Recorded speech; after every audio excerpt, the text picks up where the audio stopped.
Не спешите идти под замену сустава. Наш организм состоит из соединительной ткани. Наша кожа, волосы, наши ногти, мышцы, кости. Суставы – это тоже соединительная ткань. Первое, что нам нужно сделать, начать выводить токсины из организма.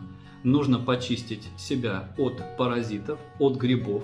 После этого нужно помочь организму начать обновлять соединительную ткань. Как это сделать? Гиалурон-хондроитиновый комплекс, который разработан немецкими учеными, называется бихлурон. В отличие от другой гиалуроновой кислоты, этот продукт сделан в виде сиропа.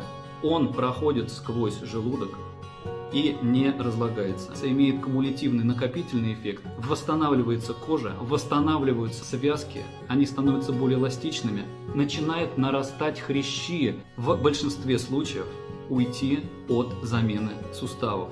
Таких результатов очень много.